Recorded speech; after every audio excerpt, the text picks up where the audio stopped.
I've been wondering if I should come up with a better intro to my videos. But not for this one. Hello everybody! It's interesting to know that unlike in Demon Souls, demons have a source point in this game, Dark Souls. They aren't just random baddies walking around stinking up the joint. They all spawn from the bed of chaos. That includes, but is not limited to, the following bosses: Asylum Demon, Stray Demon, Demon Fire Sage, Capra Demon, Tauros Demon, and the Bell Gargoyles. There are also a handful of mobs, and that's it. The game actually has far fewer demons than what would be expected. There are obviously plenty of different categories of mobs that would make up a world full of dangers, such as lords, undead experiments, and animals, but none of them are demons. Quickly, I want to discern the difference between the two versions of Gwyn's Knights. Originally, they were all the Silver Knights. Or rather, they were all just knights and happened to be in silver armor. They were Gwyn's faithful knights, and still are. The Silver Knights are those who either chose, or were elected to, remain behind in Anor Londo in order to guard the Lord Children, Guinevere and Gwyndolin. Their armor is unscathed. Silver Knight Straightsword description reads, "The Silver Knights of Anor Londo guard the city using this beautifully slender weapon." Then the Silver Knight Shield description, "The Silver Knights stayed behind in Anor Londo to defend the illusionary goddess, and their shields are blessed with her divine protection." Now, there are two theories about why the Black Knights are such, why they have blackened armor. The first, and seemingly incorrect theory, is that they were the squad that battled the Chaos Demons. Wait, what? Why were they battling the Chaos Demons? Bah! That will be in the Izalith entry, I'm afraid. For now, it's only important to note that the Chaos Demons all have fire, and so that could make the Silver Knight armor black.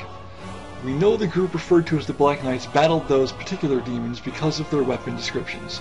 I have selected the Black Knight's sword at random. Great sword of the Black Knights who wander Lordran, used to face Chaos Demons. Now sure, the player can use them to face Chaos Demons, but we have plenty of other tools at our disposal, and we did not design the weapons in the first place. The more telling description comes from the Black Knight armor, the helm in this case. The knights followed Lord Gwyn when he departed to link the fire, but they were burned to ashes in the newly kindled flame, wandering the world as disembodied spirits forever. Burned to ashes, it says, but they are clearly still around and few in number. So, a smattering of them survived Gwyn's sacrifice, and are likely as hollow as anyone else, but still empowered knights. That is why they are the Black Knights, as opposed to silver. Shudder! Bonfires are disturbing. There, I said it. For starters, they are not just lit with dried sticks. Nope, they are the burning bones of the undead. I already discussed this in a part of the video for the Way of Light clerics, but just in case, the Homeward Bone reads, "Bonfires are fueled by the bones of the undead." Also, the undead are drawn to the bonfires in order to fuel them. The Homeward Miracle reads, "Would normally link to one's homeland, only the curse of the undead has distorted its power, redirecting casters to a bonfire." Or perhaps for undead, this serves as home. It's a strange double-edged sword that the undead seek out the bonfires as they are restored to life and again through their use, while at the same time they do finally go hollow and die, their remains used to fuel those bonfires. So it does serve as a home, a place to put their bones to be used as fuel when they go hollow. Good stuff. Go ahead and feel guilty the next time you use a Homeward Bone, you're hurting one of your fallen brethren. What's more cruel and gruesome is the personal sacrifice that has to be made by those that tend to the bonfires. Sometimes I believe it to be a choice, and in other cases it is a happenstance.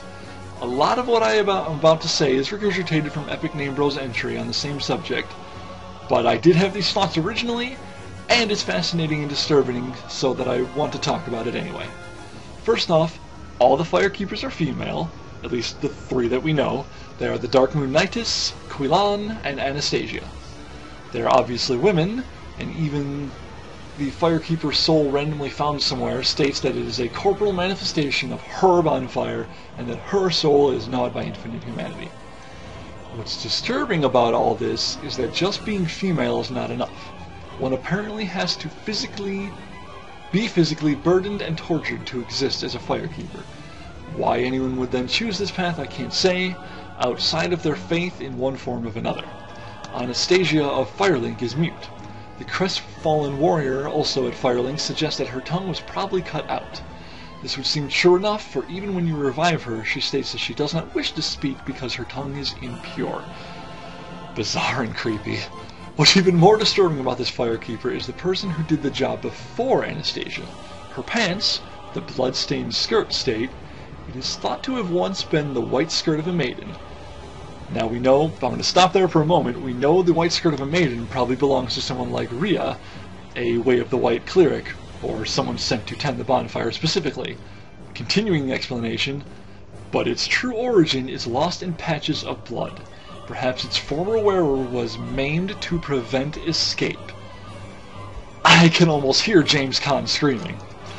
Quillan has her obvious deformities. Aside from being a half-spider, she is frozen with pain because the eggs attached to her body have stopped moving. They have basically paralyzed her. Gross and sorrowful. Lastly, the Dark Moon Knightess has some great item descriptions. First, her helm. After becoming undead, she visited the Dark Sun Gwendolyn at the Mausoleum of the Spiral Depths, became a Blade of the Dark Moon, and assumed the flame-keeping duty.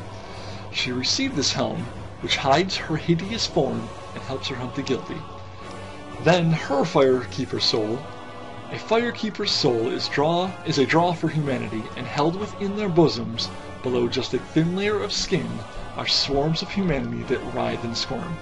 Her brass armor serves to disguise this ghastly form. Disgusting to say the least. You actually feel pretty bad for these women, whether they chose their life or not.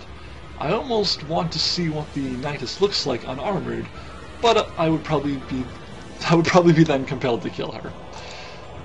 Lastly, as a final touch of eerie, the description of the Estus flask itself. She lives to protect the flame, and dies to protect it further. Good times, everybody.